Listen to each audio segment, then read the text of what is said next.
go. All right. So I did the notes for 18, 19, and 20, but there's quite a bit in 18 and 19, so we'll see if we get to 20. 20 is kind of a short one anyway. All right, so where we last left off, in chapter 17, God came and reaffirmed, after the whole mess with Hagar and Abraham having Ishmael,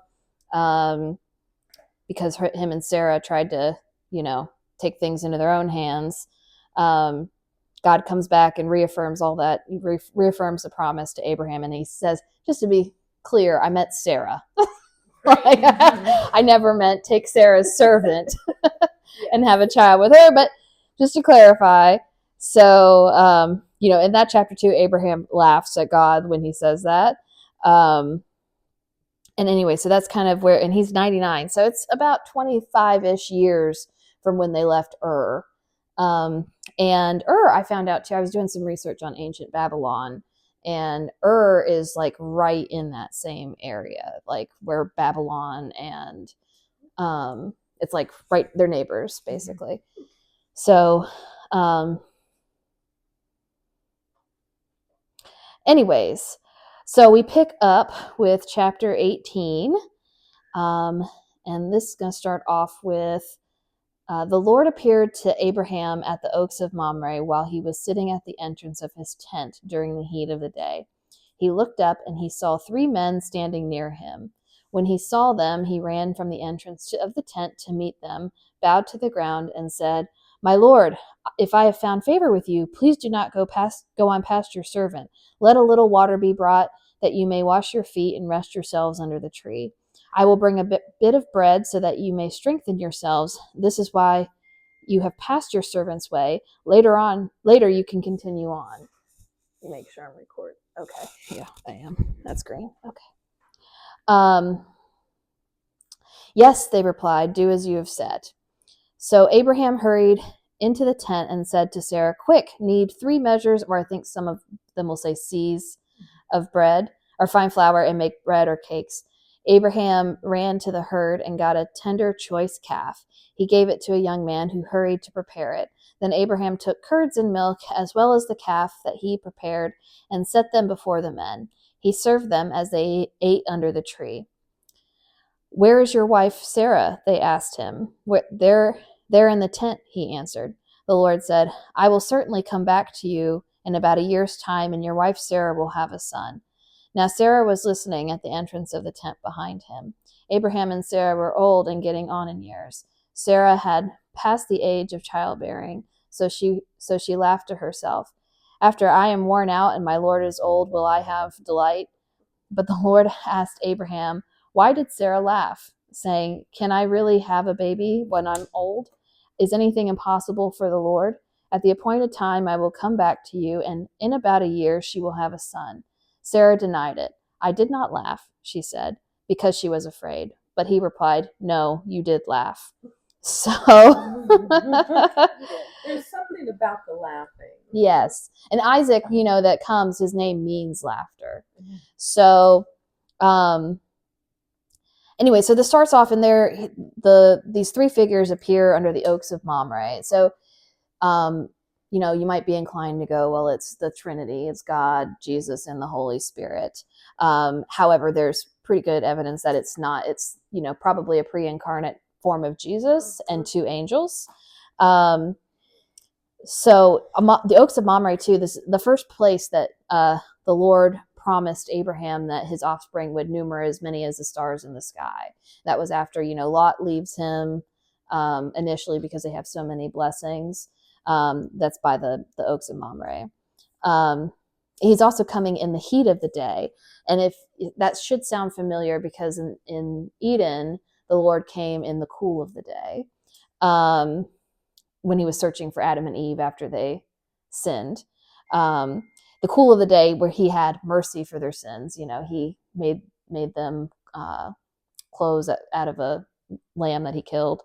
And but in the heat of the day, the judgment's coming. So that's what he's there for.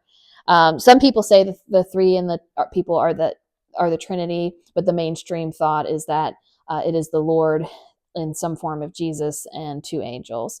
And you'll notice too, Abraham only bows to one of them.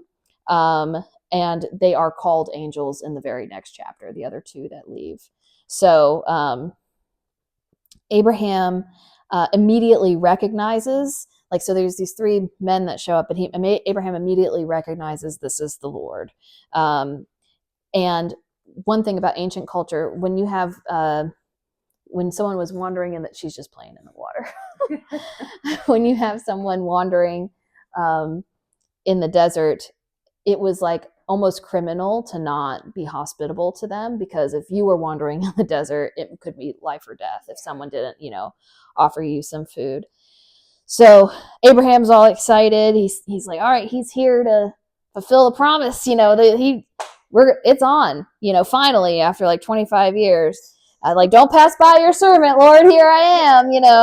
And he's like, just come in, have a little bit of water, just real quick. That's kind of what he's doing to him. Like, have a little bit of water, a little morsel of bread. But the amount of flour that he tells Sarah to get is like 50 pounds of flour. So it's like, and the calf is still going to be several hundred pounds of meat. So this is not like a little banquet, little bite that he's preparing for them. It's like a big feast.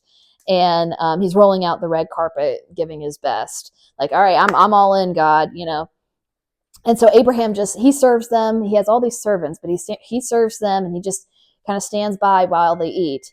So they kind of say, he says all this, and he says, yeah, do that. That's fine. And then they don't say anything else. Abraham's waiting while they're eating.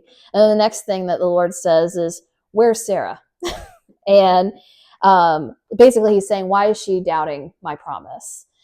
And most certainly he knows, because he's God, that Sarah's listening by the door. And finally, Sarah gets to hear the promise for herself about her son.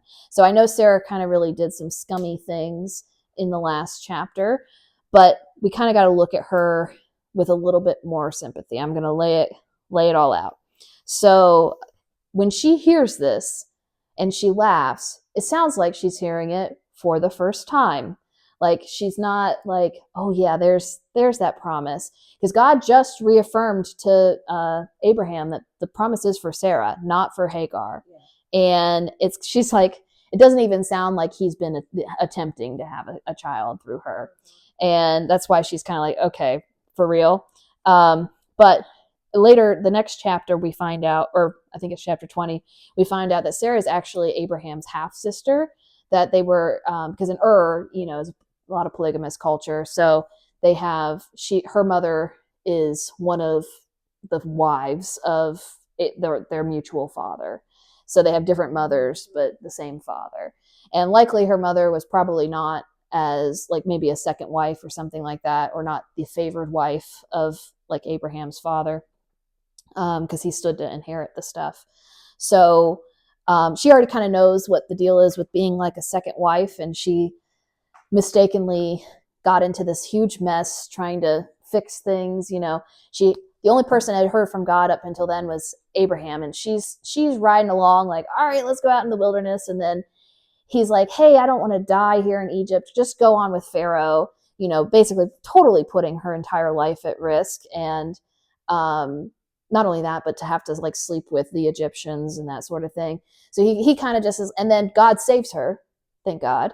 And Abraham then risks his life to go rescue the Sodomites and Lot, when they get taken.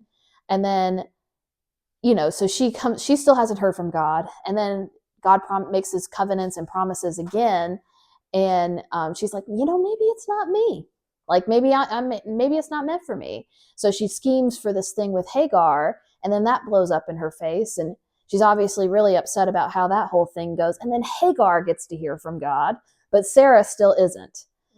She's still like sitting there. She's followed this entire way, but she's the only one basically who hasn't heard from God. And now she finally is. And when God is when he's asking Abraham, where is Sarah? he's asking Abraham because, again, Abraham is failing to lead in this scenario. It's very similar to like the situation with the garden, where the Adam, he could have very easily said to Eve, no, we can't eat that because I spoke to the Lord and he said no. He's just kind of following along. And Abraham has kind of done this with Sarah too. And he's not, like I said, he's not telling her everything that he should tell her.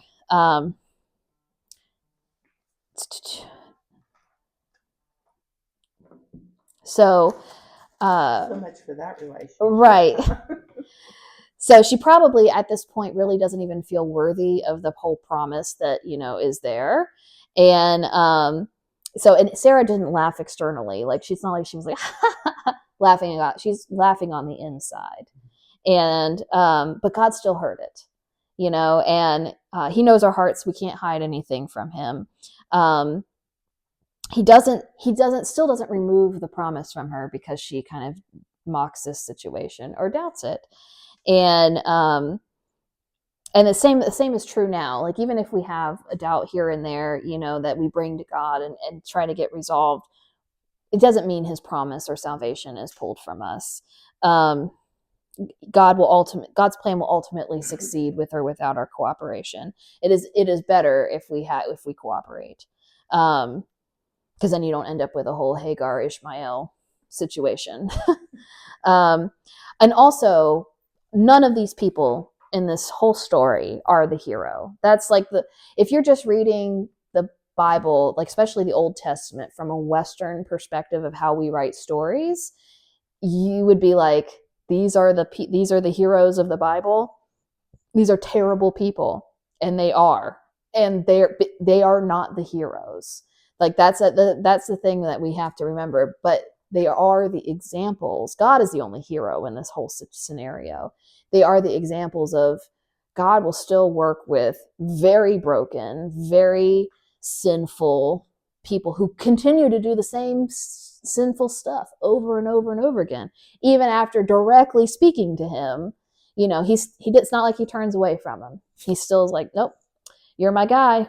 You're on board. So keep trading your wife away, and I'll keep threatening these pagan kings to get her back, and but God is kind of calling Abraham out, like, where have you been for your wife in this situation? Because it doesn't seem like you're really leading. That's kind of what he's saying. And he even asked Abraham, like, why is she laughing? Yeah. And he already knows that Abraham hasn't shared this with her or been upfront. I mean, it doesn't say that directly, but it just seems like it from her reaction and God's reaction. So God reaffirms, the promise again that the nations are going to be blessed through Abraham. Also, one thing I heard about this that I liked, if we get bitter about who God chooses, so because sometimes when I'm reading this, I'm like, all right, time to cut that one off. Like, maybe pick another one, pick another person, obviously. But that's the thing. If we get bitter about who God is choosing to save, like, what makes me good enough, to be picked out from this? What makes you good enough?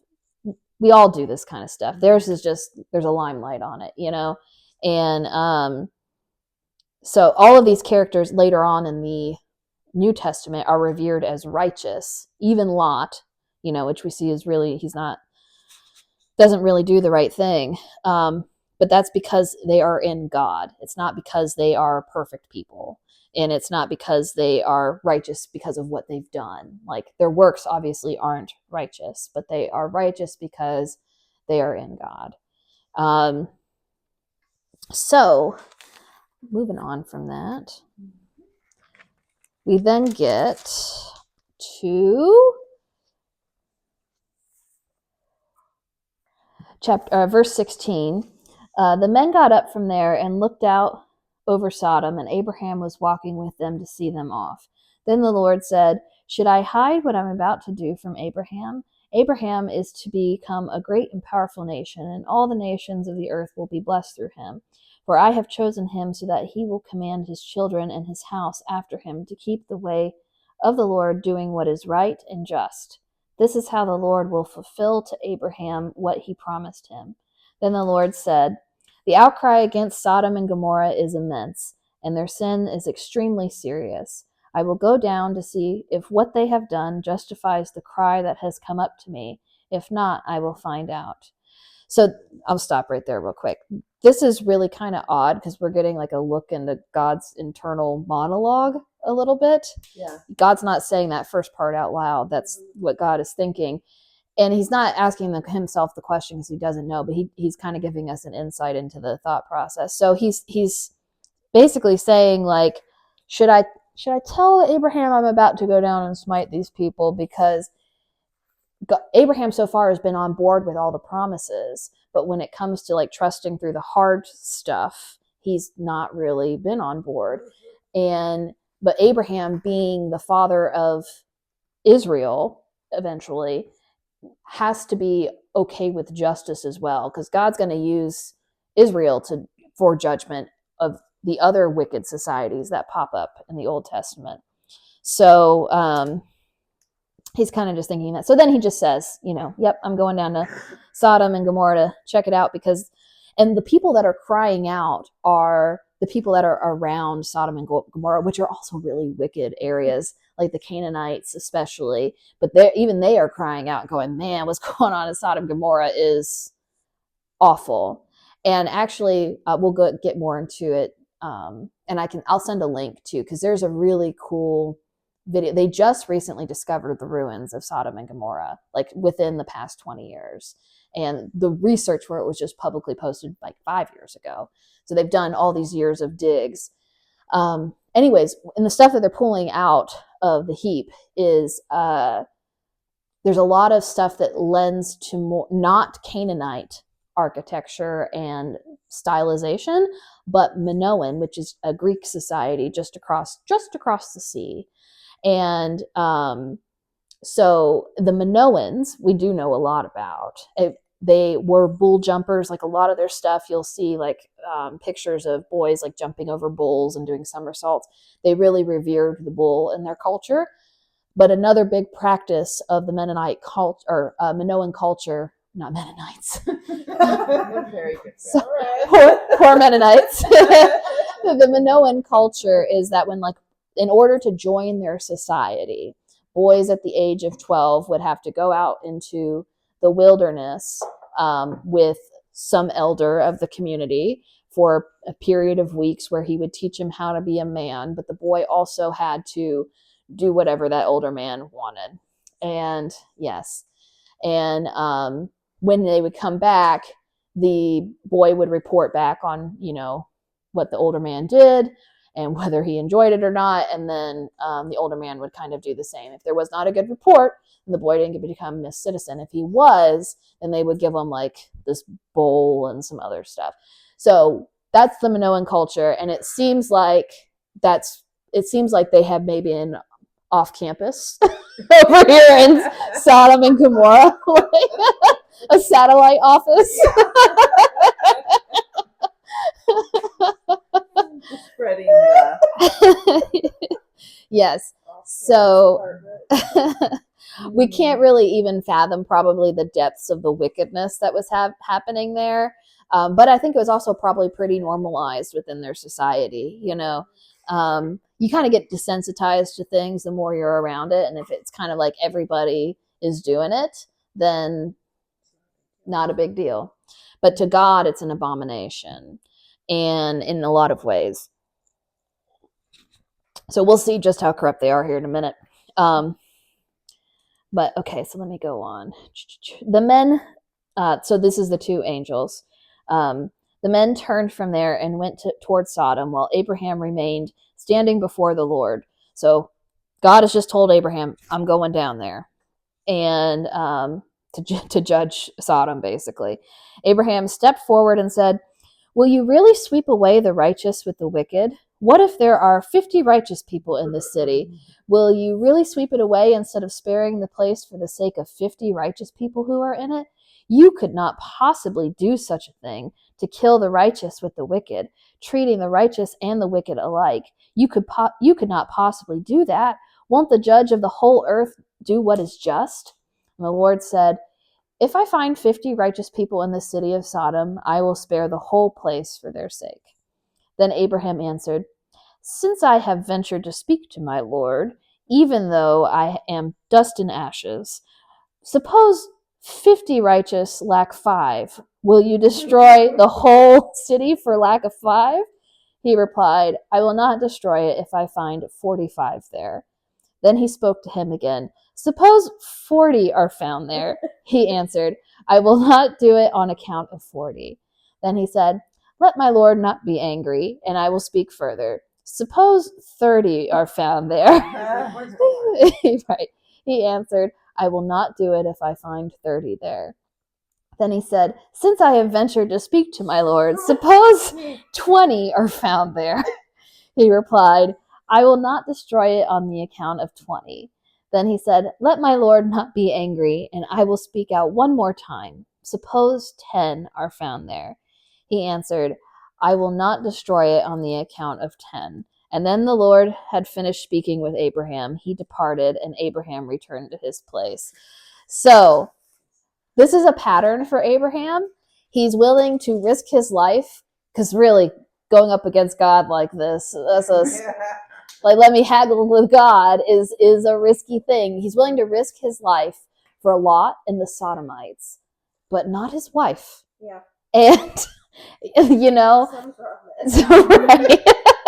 God knows that, but God has been there for Sarah. When Abraham, rejects her, God reaffirms the promise with her. And when Abraham doesn't tell her, he comes and tells her himself.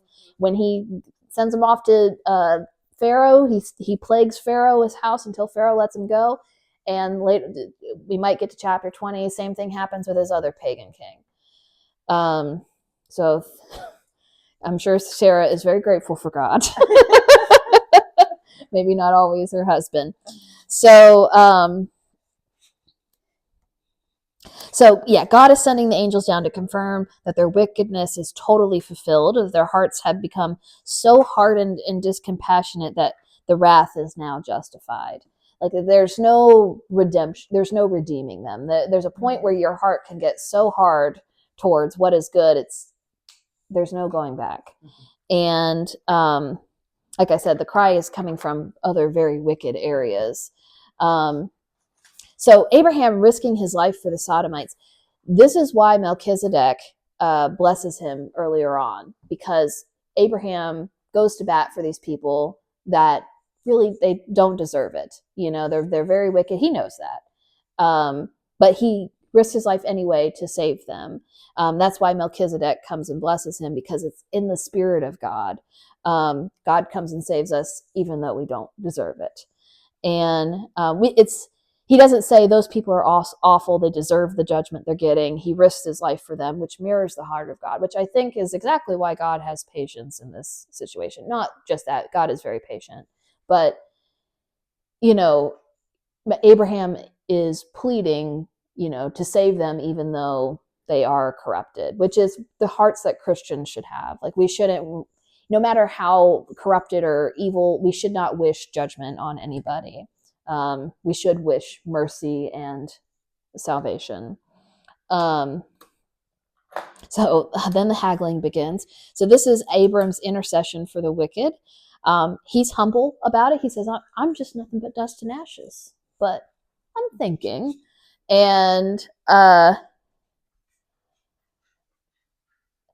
the interesting thing here is God listens to our intercessions, but he ultimately still knows everything that's going on. But I think he still wants us to make those prayers, for people. Mm-hmm. Like, I think God's will is going to happen regardless, but it's still good when we intercede on behalf of somebody. So we also have no business to condemn Sodom. Jesus also berates Jerusalem, which is later judged by the Roman Emperor Titus when he destroys the city. And he condemns them for being self-righteous. So yes, Sodom is evil, totally operating in self-will, following what they want to do, following the gods that they choose, practicing whatever they want. But Jerusalem, being self-righteous and gatekeeping heaven is no better. They both see judgment from it. So on to chapter 19. This one, da-na-na. The two angels entered Sodom in the evening as Lot was sitting in Sodom's gateway. So initially Lot, it went out near the city because it was lush and beautiful around there. And then the next time we see him, he's captured because he's in the city. Now he's in the gate, which means he's in an elder position. He's in a point of authority within Sodom. And when Lot saw them, he got up to meet them. He bowed with his face to the ground and said, "My lords, turn aside to your servant's house. Wash your feet and spend the night. Then you can get up early and go on your way." "No," they said, "we would rather spend the night in the square." But he urged them so strongly that they followed him and went into his house. He prepared a feast and baked unleavened bread for them, and they ate. Before they went to bed, the men of the city of Sodom, both young and old, the whole population, that's the key word right there, the whole population surrounded the house. They called out to Lot and said, where are the men who came to you tonight? Send them out to us so that we can know them." Lot went out to them at the entrance and shut the door behind him. He said, "Don't do this evil, my brothers. Look, I've got 2 daughters who haven't been intimate with a man. I'll bring them out to you, and you can do whatever you want to them. However, don't do anything to these men, because they have come under the protection of my roof." "Get out of the way," they said, adding, "This one came here as a sojourner, but he's acting like a judge. Now we'll do more to harm you than to them." They put pressure on Lot and came back up to break down the door. But the angels reached out, brought Lot into the house with them, and shut the door. They struck the men who were at the entrance of the house, both young and old, with blindness, so that they were unable to find the entrance. Then the angels said to Lot, "Do you have anyone else here, a son-in-law, your sons and daughters, or anyone else in the city who belongs to you? Get them out of this place, for we are about to destroy this place, because the outcry against its people is so great before the Lord that the Lord has sent us to destroy it." So just pause real quick. That's awful. Essentially, 2 angels walk into the town. The only one that recognizes that they're holy is Lot. And he does the same thing that Abraham does. He's like, goes down and bows before him, like, "Please come in, please come in." But Abraham does it because he's excited, because he thinks God's there to fulfill his promise. Lot is doing it because he knows what's in the city. Yeah, and he's like, "Oh, please, no. You just come in here. You don't want to, just come in here." So he's doing it, out of fear. And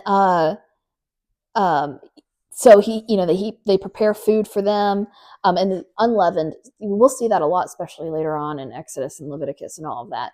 Leaven in the Bible, which is like yeast, is symbolic for sin. So like leavened things, because it's so pervasive. Like the imagery is when you leaven bread, the yeast kind of goes all throughout it, and sin is so pervasive. So all the clean foods are unleavened. Meaning they don't have that yeast. Anyways, just a side note there. So Lot, like I said, is found in the gate. We cannot compromise with sin, and Lot's story is a warning. It will always pull you in deeper and deeper. So, Lot's just there like, well, I'm not going to do what the people in Sodom are doing. I'm just going to make a lot of money off of these people who are really good at commerce. I don't really approve of what they're doing. Obviously, he has 2 daughters who are virgins, so they're following some sort of sexual ethic. He's still known as a sojourner in there, so he hasn't gone through their initiation rites. But he's just dealing with them. He's just living near them and then with them. And so, but anytime we do that, anytime we're dealing with the devil, it's always going to pull us in deeper and deeper. We're not strong enough on our own to withstand that temptation. And we're going to see the terrible effects that Lot's decision to move down there had over his family. So he immediately recognizes the angels, runs to them bowing, and begging them not to go further into the city. Lot knows how they will be received in Sodom. So, and I kind of mentioned that about the Minoan culture already. So all of the men, the whole town, came to rape the angels. Every single last one of them came to biblically know the angels, and young and old alike. So God was saying, yeah, if there's 10, they're worth saving, I'll save it for 10. There was not a single one. Not a single one. And so the angels are even showing a mercy there at the end, because they're like, you got anyone else here you want to pull out? Because we're going to destroy this place. You got, sons-in-laws. And so they don't recognize that they're angels because their hearts are so hard and wicked. And this is how travelers must be regularly welcomed into Sodom, So Lot initially is kind of heroic. He goes outside in front of all these men, is like, hey, don't attack these men. Just let them stay here. They're my guests. We're cool.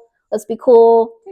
Yeah. Then he's like, yeah, you can have my daughters. Yeah. Right. Which is a horrible, awful, atrocious thing. This is why I'm saying none of these people, if you were just reading this from a Western perspective and you thought these are the hero, like these are the main characters, you would think, what is wrong with this religion? You can't read it from that. You have to read it from Eastern perspective, which is the unseen hero in this whole thing. And the unseen hero is God, and obviously the players are not perfect. So, really not perfect. And so he offers up his daughters, but they don't even they're like, no. And because you're protesting like this, we're going to treat you worse than them. Like, we let you into our town and deal with us without going through all this other stuff. So, but now you're kind of betraying us here. So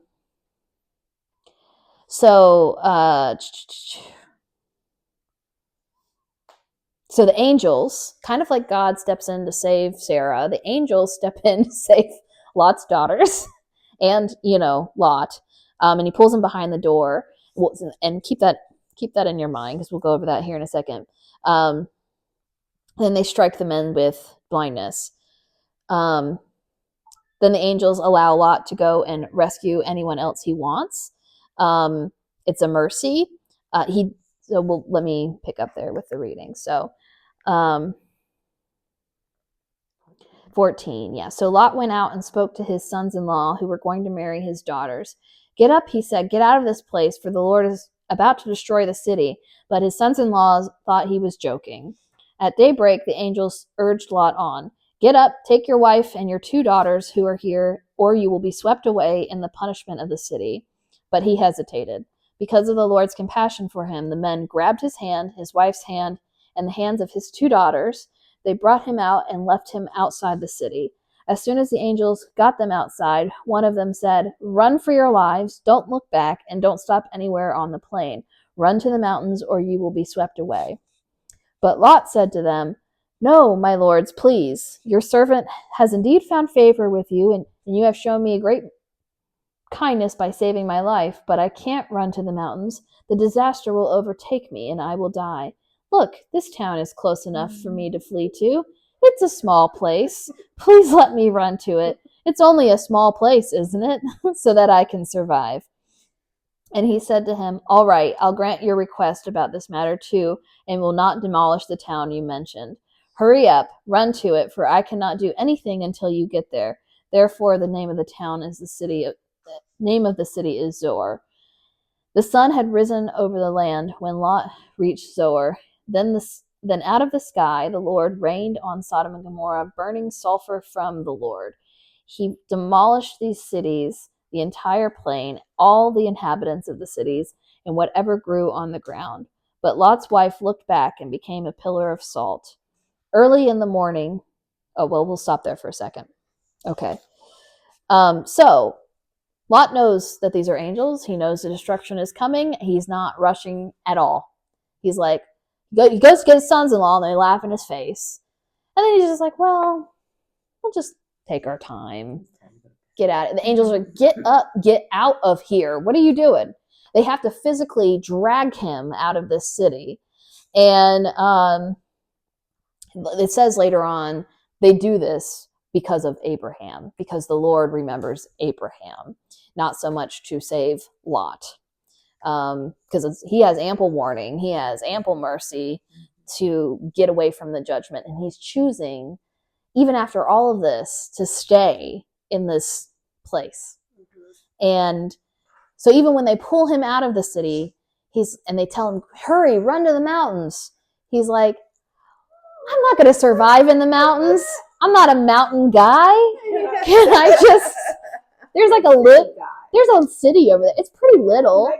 It's just a little one. It's just a little city. It's not that bad. It's only a little bad. So has to learn his negotiating skills. Right. Very good. Yeah. So, so it's funny too, because in here, the sons-in-law are also laughing. You know, everybody's laughing at God really up until this point. Yeah. Right. It's been a little. Right, it's been a little bit since the flood. You know, it's been like 1,000 years since the flood. So. They've forgotten. Right. So, you know, Lot lingers even though the destruction is imminent. I just think that his judgment is clouded because he's been surrounded by the sin, even though he hasn't been partaking in it. And sometimes we linger in our own destruction rather than run away. But the Lord is merciful and drags him out whether he wants to go or not. And it's also because of Abraham. Yeah. But we'll do that. We'll linger in our own destruction too. So we can't even judge Lot that much for being a bonehead in this situation. Because I know there's many times when people have told me, especially when I was drinking, like, stop that. Don't do that. What are you doing to yourself? Get out of here. You're destroying yourself. And I'm like, well, just one more drink. On Monday. I'll start Monday. Right. So, but what's cool about this teaches us about God, which is always important to look at. And it's not really, no. Yeah, the cool thing it teaches us about God is that even with all of this, he still has mercy. And also, this is, to me, all right, second try. So I think where it leaves off is, you know, saying what this teaches us about God, this whole segment right here, is that God is so incredibly merciful. You know, he wants to save us from judgment if we will get out of our own way. So also this destruction where their angels are telling Lot to, you know, run to the hills. I was reminded of when Jesus is prophesying about the coming destruction of Jerusalem that ends up happening in 70 AD after Jesus dies. And he says anybody in the town should run to the hills because the judgment that's coming is going to be horrendous. And but even after all of that, you know, Lot still wants things his own way. He's like, how about that little city over there? It's just a little one. And in the notes, I included some pictures. So there's a kind of a rendering of what they think Sodom probably looked like. And then there's a picture too that shows the blast radius where they can tell there was a huge explosion at some point around the Bronze Age. And when you look at it, you can see it's kind of over the Dead Sea. The site that they've discovered in Jordan that they believe to be Sodom is called Tel El Hammam. And it actually is a recent archaeological discovery. It is exactly in the place that Sodom would be expected to be based off of all the other context clues of the Bible. It's exactly the same. The stuff they're finding in the Bronze Age is exactly the same time period. But we'll also go over some cool things about it. But for years, they couldn't get permission from, no one even really knew it was there. It's so large, it kind of looks like part of the landscape. It just looks like a mountain. But for years, they couldn't get permission from the Jordanian government to dig there. So they dug over the course of 20 years and found all sorts of things. One of the things that they found featured on the next page is this pottery. And at first they thought, wait, we may have messed something up here, because the pottery appeared to be glazed, and glazed pottery wasn't even invented until, several hundred years later. So they thought, maybe we're not in the Bronze Age. But no, when they took a closer look at it, they realized it was like a layer of glass that had formed almost instantaneously over the surface of the pottery from the intense heat of an explosion. They also found within the ground there a mineral called trinitite.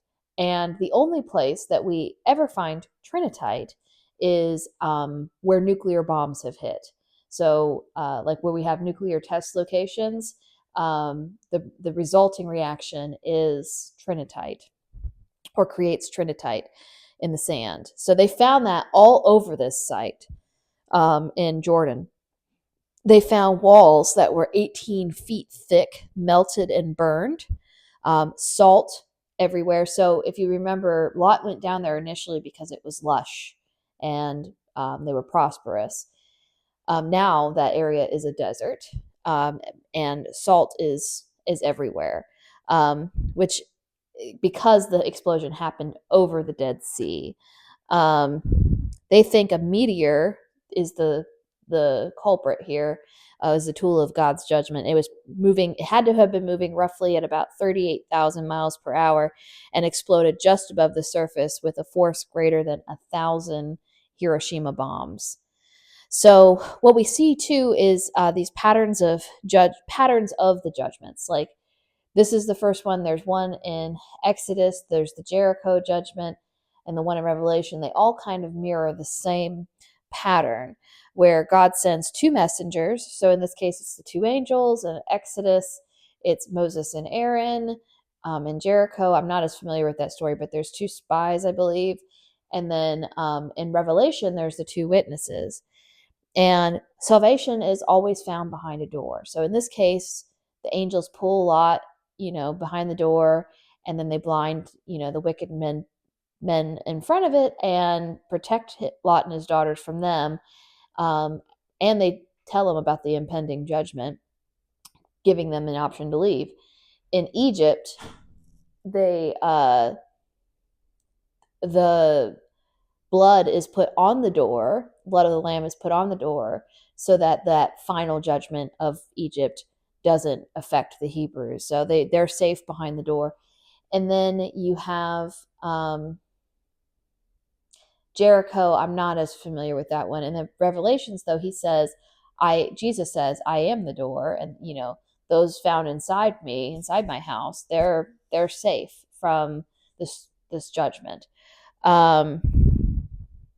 And then you'll always see like deliverance, like some people rescued out of the judgment.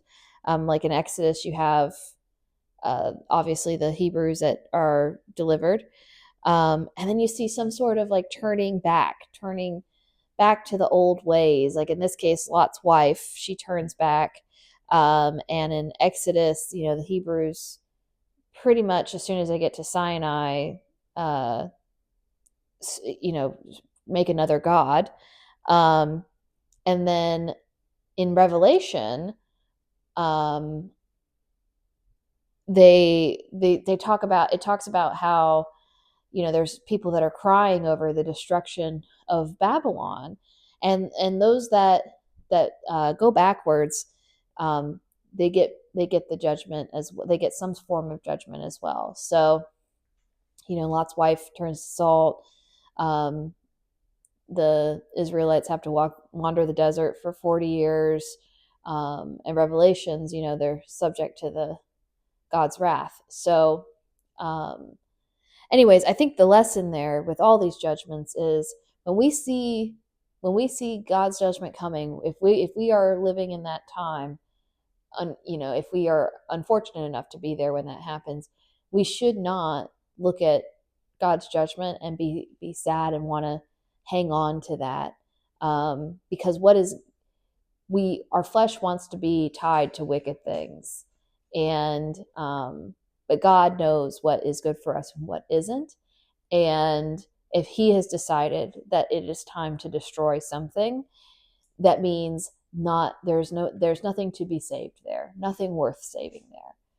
And because God has a heart where he wants to save everybody that he can, and but he will not. His wrath is there for the wicked. That's what makes him just. So they also I commonly have thought that when they talk about Lot's wife just looking back, I always thought like, oh, she just kind of like glanced over her shoulder and turned to salt. A lot of people don't think it's quite that petty. The word kind of in Hebrew sounds more like she turned back, like she either in her heart or physically started moving back towards Sodom, like didn't flee. And when you think about this blast happening over the Dead Sea, all the salt instantly getting vaporized, put in the air, it would definitely coat her and probably in the whole landscape in salt. So, and I have there's a picture there in Jordan, that's from Jordan, and that pillar in it, that's called Lot's wife. That's, they think maybe that's where she is entombed in salt.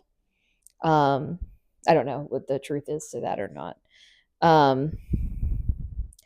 So we pick up again with our reading, and it says, in the early morning, Abraham went to the place where he had stood before the Lord. He looked down towards Sodom and Gomorrah and all the land of the plain. He saw that smoke was going up from the land like the destroyed cities or like the smoke of a furnace. So it was, when God destroyed the cities of the plain, he remembered Abraham and brought Lot out of the middle of the upheaval when he demolished the cities where Lot had lived. Lot then departed from Zoar and lived in the mountains along with his 2 daughters because he was afraid to live in Zoar. Instead, he and his 2 daughters lived in a cave. Then the firstborn said to the younger, "Our father is old, and there is no man in the land to sleep with us, as is the custom of all the land. Come, let's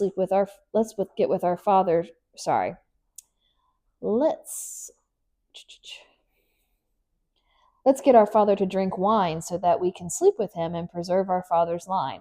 So they got their father to drink wine that night, and the firstborn came and slept with her father. He did not know when she lay down or when she got up. The next day the firstborn said to the younger, "Look, I slept with my father last night. Let's get him to drink wine again tonight so you can go to sleep with him and we can preserve our father's line."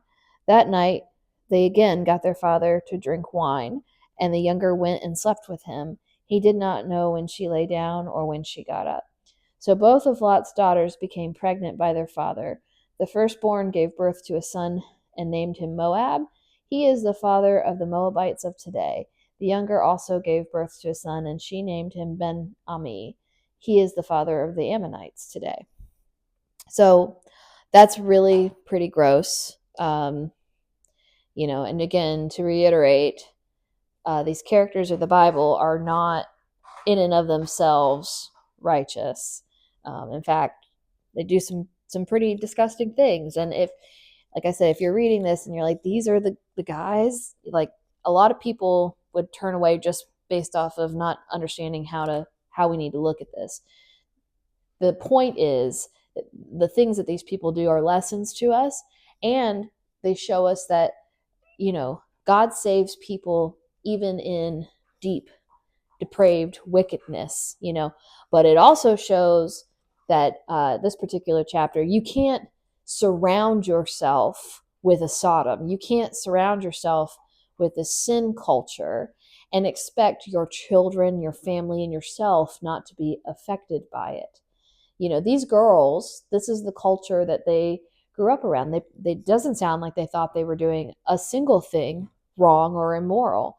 And they also didn't force Lot into this. Lot didn't know that it happened. It's kind of like a date rape situation. But he did willingly drink, and which is somewhat reminiscent of Noah after the flood.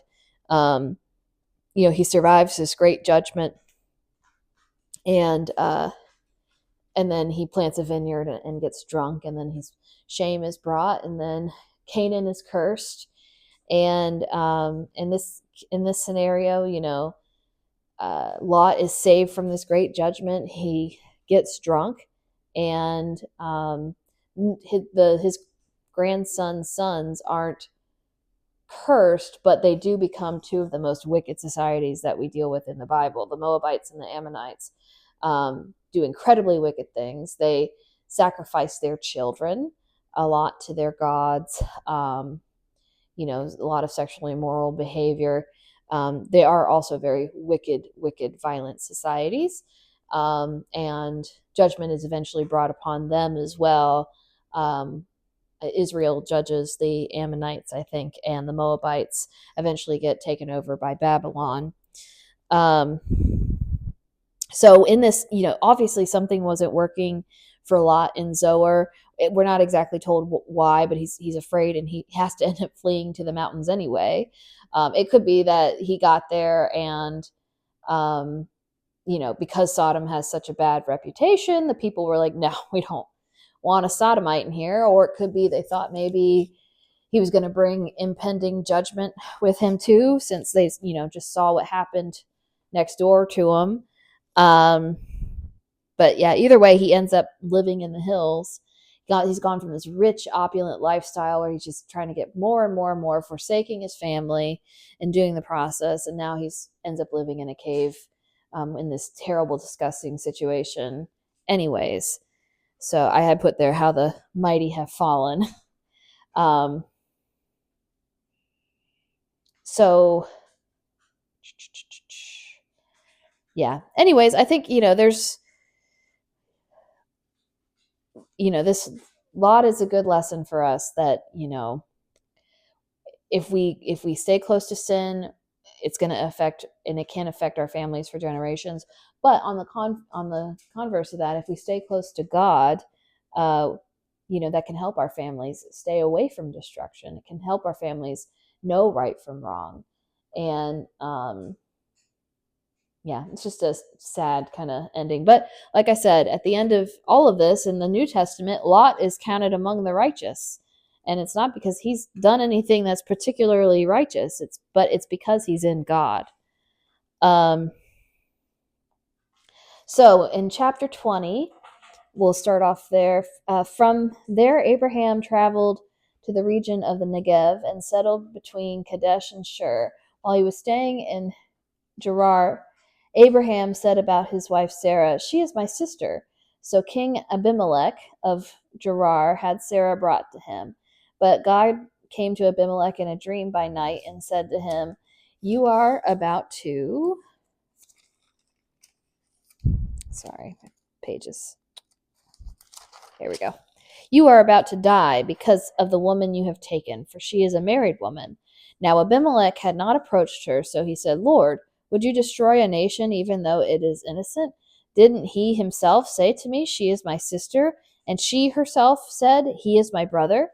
I did this with a clear conscience and clean hands." Then God said to him in the dream, "Yes, I know that you did this with a clear conscience. I have also kept you from sinning against me. Therefore, I have not let you touch her. Now, return the man's wife, for he is a prophet, and he will pray for you, and you will live. But if you do not return her, know that you will certainly die, you and all who are yours." Early in the morning, Abimelech got up, called all his servants together, and personally told them all these things. And the men were terrified. Then Abimelech called Abraham in and said to him, "What have you done to us? How did I sin against you that you have brought such enormous guilt on me and my kingdom? You have done things to me that should never be done." Abimelech also said to Abraham, "What made you do this?" Abraham replied, "I thought, there's absolutely no fear of God in this place. They will kill me because of my wife. Besides, she really is my sister, the daughter of my father, though not the daughter of my mother. And she became my wife. So when God had me wander from my father's house, I said to her, 'Show your loyalty to me wherever we go, and say about me, he's my brother.' Then Abimelech took flocks and herds and male and female slaves, gave them to Abraham, and returned his wife Sarah to him. Abimelech said, 'Look, my land is before you. Settle wherever you want.' And he said to Sarah, 'Look, I'm giving your brother 1,000 pieces of silver. It's verification of your honor to all who are with you. You are fully vindicated.' Then Abraham prayed to God, and God healed Abimelech, his wife, and his female slaves so they could bear children. For the Lord had completely closed all the wombs in Abimelech's household on account of Sarah, Abraham's wife." So we have Abraham doing the exact same thing he did several years ago in Egypt.